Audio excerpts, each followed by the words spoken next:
Incoming message. Welcome to this explainer. Okay, today we're diving into something that is absolutely fascinating and honestly, incredibly relevant right now.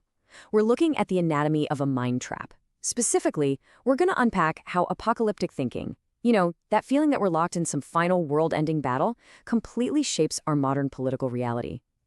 If you've been feeling like the world is constantly teetering on the brink lately, well, you are definitely not alone.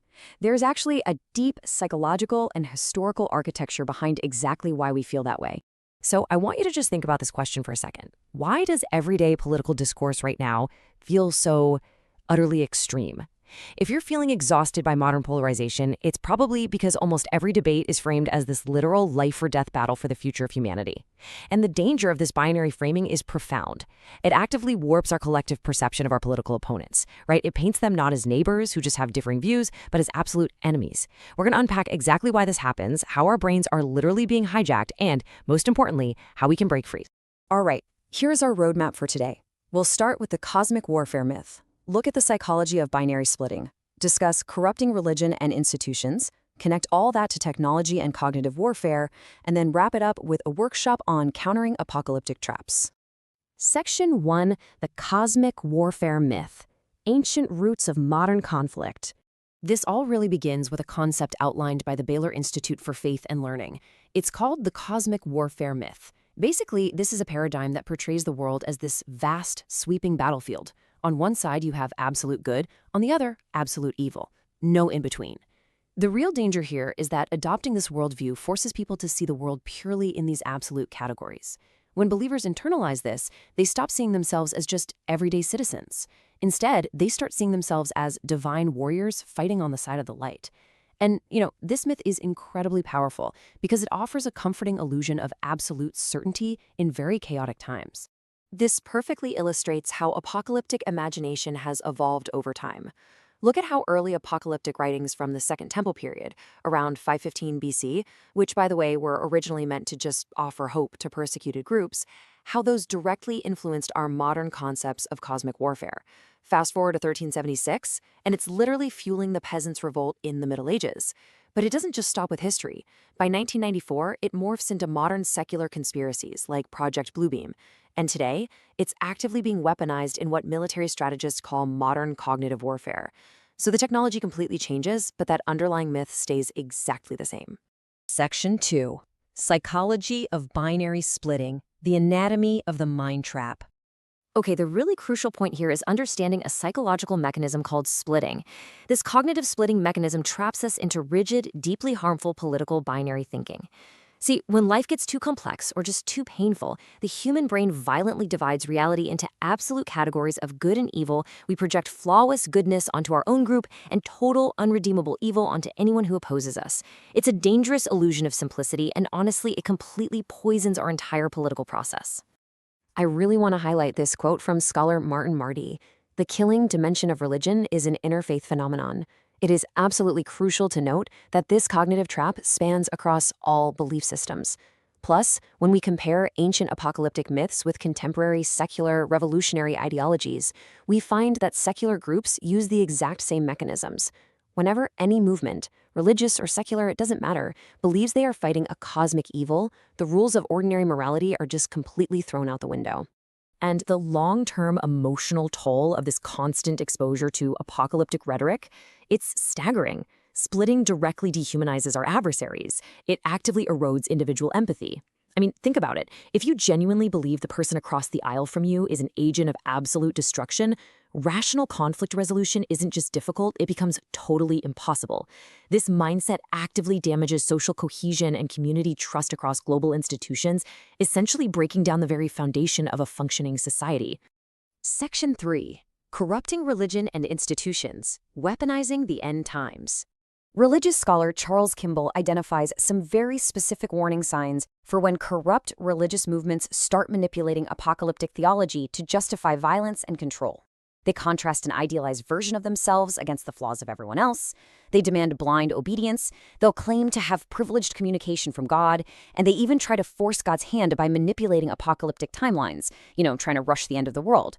Crucially, institutions use these extreme narratives to maintain their own power and effectively deflect any public criticism. We can really see how this corruption shifts our very image of the divine.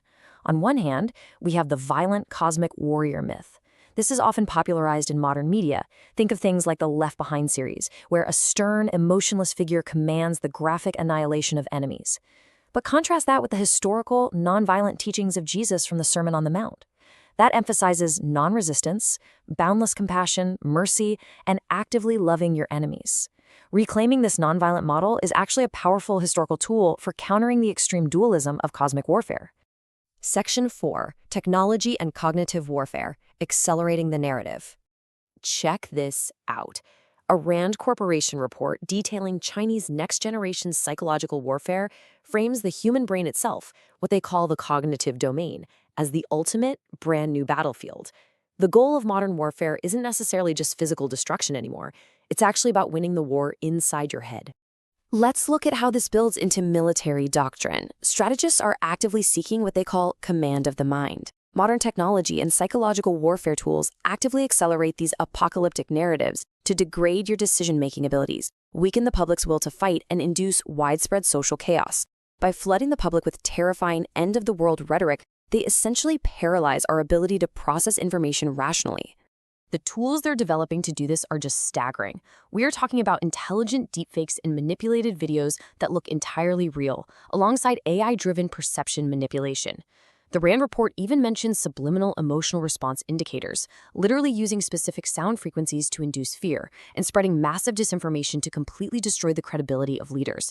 Because these tools are explicitly designed to artificially induce extreme polarization, there is a super urgent need to actively mitigate the influence of digital manipulation on our public consciousness.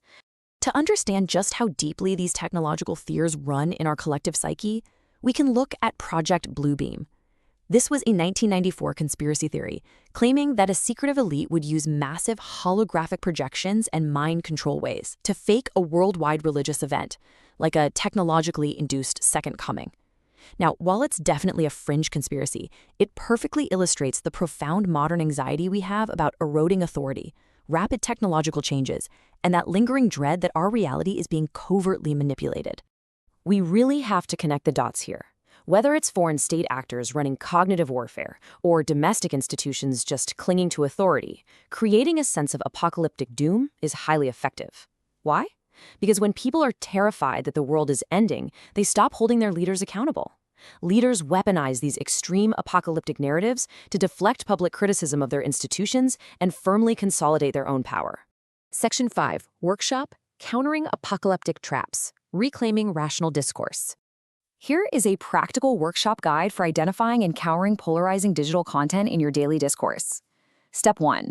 Identify when you or the media you consume are using cognitive splitting and extreme binary rhetoric. Step 2. Aggressively fact-check extraordinary digital claims to mitigate the threat of deepfakes. Step 3. Intentionally practice rational debate to break those cycles of fear-based rhetoric. And Step 4.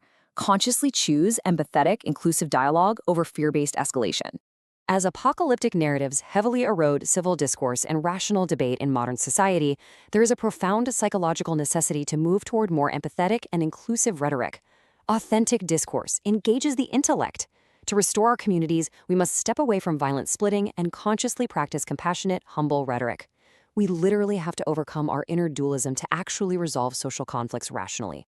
Which brings us to our final thought for this explainer. The mind is a battlefield, and the weapons are fear, splitting, and apocalyptic doom.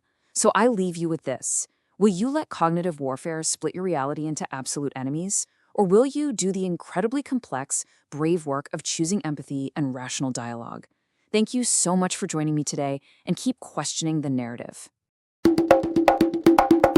Come to me, chickens! Cock-a-doodle-doo!